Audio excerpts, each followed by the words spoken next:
네, 안녕하세요. 행정법 지식인 FAQ의 A조입니다. 이번 시간부터는 토지보상법상의 토지 수용을 주제로 한 시리즈를 시작하겠습니다. 토지 수용 제1부 영상 가보시죠. 첫 번째 질문입니다. 토지보상법상 토지 수용의 절차에 대해 궁금해하시는 분이 많습니다. 수용이라는 건 정식 용어는 공용 수용인데 공익사업을 위해 타인의 재산권을 강제로 취득하는 걸 말합니다. 즉, 토지 수용이란 공익사업을 위해 타인의 토지를 강제로 취득하는 걸 말하는 거겠죠. 이처럼 수용이란 타인의 재산권을 강제로 취득함으로써 헌법상의 기본권 중에 하나인 재산권을 제한하는 것이기 때문에 수용을 할 수 있는 공익사업이란 아무거나 될 수가 없고 토지보상법에서 열거를 하고 있습니다. 거기에 열거된 사업의 경우에만 수용이라는 게 가능한데 그게 무엇인지는 몰라도 전혀 상관없습니다. 아무튼 토지 수용의 첫 번째 절차는 사업 인정입니다. 토지 수용을 하려면 공익사업이어야 한다고 했죠. 그리고 아무 공익사업이나 되는 게 아니라 토지보상법에서 열거하고 있는 것 중 하나여야 한다고 했습니다. 그러면 지금 내가 시행하려고 하는 사업이 토지보상법에서 열거하고 있는 공익사업인지, 다시 말해 그 사업이 공용 수용을 할 수 있는 공익사업에 해당하는지 확인을 해봐야겠죠. 바로 그렇게 해당 사업의 공익성 여부를 판단하여 공용 수용을 할 수 있는 공익사업에 해당함을 인정하는 것을 사업인정이라고 합니다. 사업인정 요건에 대한 판례의 표현을 알아두셔야 할 필요가 있는데요.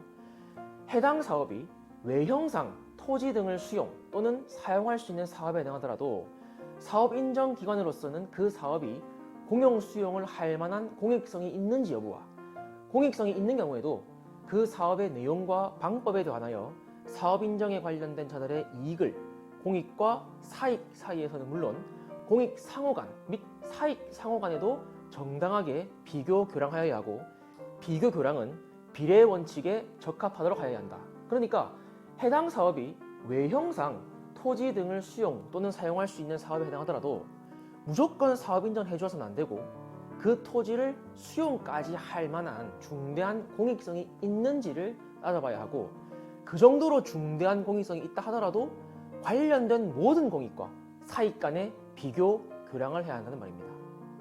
남의 토지를 강제로 취득하는 일인데 그 요건이 엄격해야 하는 건 당연합니다. 뿐만 아니라 사업 시행자에게 해당 공익사업을 수행할 의사와 능력이 있어야 한다는 것도 사업 인정의 한 요건입니다. 최근에 치러진 올해 국가직 7급 시험에 출제된 표현이죠. 이 사업 인정은 단순히 해당 사업이 공용 수용을 할 수 있는 공익사업에 해당함을 인정하는 것일 뿐만 아니라 사업 시행자에게 해당 토지를 수용할 수 있는 권리, 즉 수용권을 설정해 주는 것입니다. 권리를 설정해 주는 행위를 설권행위라고 하죠. 설권행위 하면 뭐가 떠올려야 하죠? 네, 특허입니다. 즉 사업인정은 강학상 특허이며 따라서 재량행위입니다. 당연히 항고소송의 대상이 되는 행정처분이고요. 토지보상법상의 사업인정 처분권자는 국토교통부 장관입니다. 국토부 장관이 사업인정을 했으면 관보에 고시해야 하며 사업인정의 효과는 바로 그렇게 고시한 날부터 발생합니다. 그런데 판례에 의하면 이 고시라는 게 손실보상의 절차적 요건일 뿐이기 때문에 설령 이 고시가 없다 하여 손실보상 의무가 생기지 않는 것이 아니라 토지보상법상 손실보상 대상에 해당하는 사업이라면 고시가 없어도 손실보상 의무가 있습니다. 사업인정 고시는 수용재결 절차로 나아가 강제적인 방식으로 토지 소유자나 관계인의 권리를 취득, 보상하기 위한 절차적 요건에 지나지 않고 영업손실보상의 요건이 아니다. 토지보상법령도 반드시 사업인정이나 수용이 전제되어야 영업손실보상 의무가 발생한다고 규정하고 있지 않다. 따라서 피고가 시행하는 사업이 토지보상법상 공익사업에 해당하고 원고들의 영업이 해당 공익사업으로 폐업하거나 휴업하게 된 것이어서 토지보상법령에서 정한 영업손실보상 대상에 해당하면 사업인정 고시가 없더라도 피고는 원고들에게 영업손실을 보상할 의무가 있다. 비교적 최신 판례이니 숙지하시기 바랍니다. 사업인정의 효과라는 건 여러 가지를 말할 수 있는데 기출된 내용을 기준으로 말하자면 사업인정이 되면 우선 수용의 목적물, 즉 수용할 토지의 범위가 확정되고 피수용자, 즉 수용을 당하는 사람의 범위가 확정됩니다. 참고로 토지 소유자라고 하지 않고 피수용자라고 하는 이유는 수용을 당하는 자는 토지 소유자뿐만 아니라 그 토지의 전세권이나 저당권처럼 소유권뿐만 아니라 또 다른 권리를 가진 사람이 있을 수 있기 때문입니다. 이런 사람을 토지보상법에서는 관계인이라고 하는데, 피수용자라 하면 토지 소유자와 관계인을 모두 일컫는 말입니다. 오래전에 국회직 8급 시험에서 사업 인정이 되면 사업 시행자에게 보상 의무가 발생한다 라는 말이 틀린 선지로 출제된 적이 있는데 참고하시기 바랍니다. 사업 시행자에게 보상 의무가 발생하는 건 사업 인정 단계에서가 아니죠. 나중에 다루겠지만 협의나 수용 재결을 통해 토지의 수용이 확정되어야 사업 시행자에게 보상 의무가 발생하는 겁니다. 그리고 사업 인정이 되면 사업 시행자는 해당 토지에 출입하여 측량이나 조사를 할 수 있습니다. 토지 수용이라는 건 상대방의 토지권을 강제로 취득하는 것이기 때문에 국토부 장관에게 사업 인정을 받았다 해서 그 토지가 곧바로 사업 시행자의 소유가 된다거나 사업 시행자가 그 토지에 공사를 시작할 수 있는 건 아닙니다. 사업 시행자가 국토부 장관에게 사업 인정을 받았으면 토지 소유자와 협의를 해야 합니다. 협의 말고도 조서 작성, 보상 계획 공고, 통지, 열람 등의 절차가 있긴 한데 수업 목적상으로는 중요하지 않습니다. 이 협의는 꼭 사업 인정 후에 해야 하는 건 아닙니다. 사업 인정 이전에 할 수도 있습니다. 하지만 수험행정법에서는 사업 인정, 협의 순서로 아시면 되겠습니다. 이 협의는 학설상으로는 공법상 계약이라고 보지만 판례는 사법상 계약이라고 봅니다. 그러니까 우리는 사법상 계약이라고 알고 있어야 되겠죠. 이렇게 협의가 성사되면 사업 시행자가 관할 토지수용위원회에 우리 이렇게 협의했으니까 확인해 주세요 하는 신청을 할 수도 있고, 아니면 전문 공증인의 공증을 받아서 역시 토지수용위원회에 협의 성립의 확인을 신청할 수도 있습니다. 특히 공증인의 공증을 통한 협의는 사실 얼마 전까지만 해도 수업 목적상으로는 별로 중요하지 않았는데 아까도 잠깐 언급했던 올해 국가직 7급 시험에서 출제가 돼버렸어요. 그래서 이제부터는 알고 계셔야 합니다. 아무튼 이렇게 하여 토지수용위원회가 협의 성립을 확인하면 이는 수용 재결로 간주하며 관련 주체들은 그 협의의 성립이나 내용에 관해 다툴 수 없습니다. 협의가 성사되면 그 토지는 수용이 되는 겁니다. 수용 개시일까지 토지 소유자 및 관계인은 그 토지를 사업 시행자에게 넘기면 됩니다.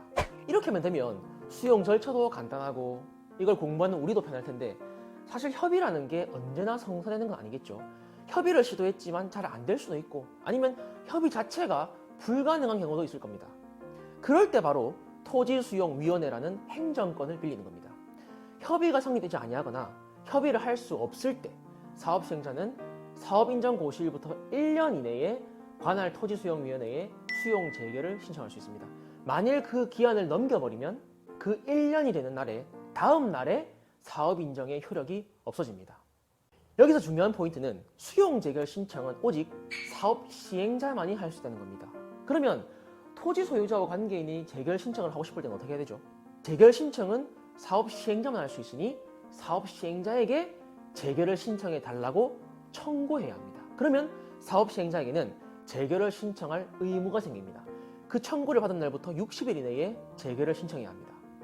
만일 토지 소유자나 관계인이 사업 시행자에게 재결 신청 청구를 적법하게 했음에도 사업 시행자가 토지수용위원회에 재결 신청하지 않으면 해당 토지 소유자나 관계인은 사업 시행자를 상대로 거부 처분, 취소 소송 또는 부작위 위법 확인 소송을 제기할 수 있습니다. 그리고 청구일부터 60일이라는 기간을 넘겨서 신청하면 가산금이 발생합니다. 아무튼 이렇게 해서 토지수용위원회가 재결을 할 건데 이를 수용 재결이라고 합니다.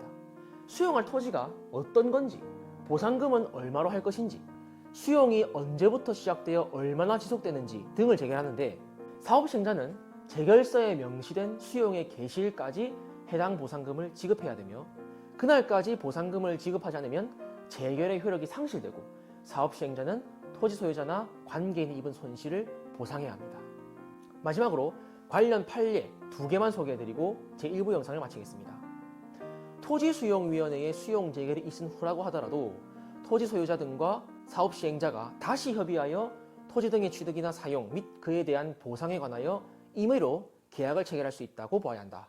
즉, 일단 토지보상법은 우선 협의부터 거치도록 하고 협의가 잘 성사되지 않을 경우에 수용 재결 절차를 밟도록 하고 있지만, 토지수용위원회의 재결이 있은 후라고 하더라도 사업 시행자가 토지 소유자 등과 다시 협의하여 임의로 계약을 체결할 수 있다는 내용입니다. 빈출 판례이고 최근에도 출제된 판례이니 잘 숙지하시기 바랍니다. 다음으로 공익사업으로 농업의 손실을 입게 된 자가 사업 시행자로부터 보상을 받기 위해서는 토지 수용 재결 절차를 거친 다음 그 재결에 대하여 불복이 있는 때에 비로소 이의신청 또는 행정소송 등으로 권리구제를 받을 수 있을 뿐 이러한 재결 절차를 거치지 않은 채 곧바로 사업 시행자를 상대로 손실보상을 청구하는 것은 허용되지 않는다.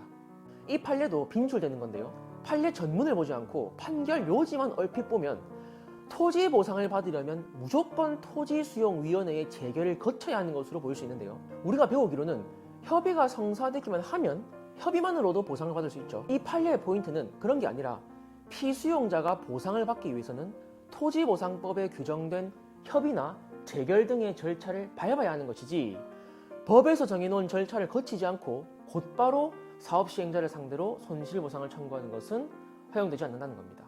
그리고 혹 재결 절차를 거쳤다 하더라도 그 재결에 대한 이의신청을 하거나 행정소송을 제기해야 하는 것이지 역시 곧바로 사업 시행자를 상대로 손실보상을 청구하는 것은 허용되지 않는다는 말입니다. 토지수용위원회의 재결에 대한 불복 절차에 관해서는 제2부 영상에서 다루겠습니다. 감사합니다.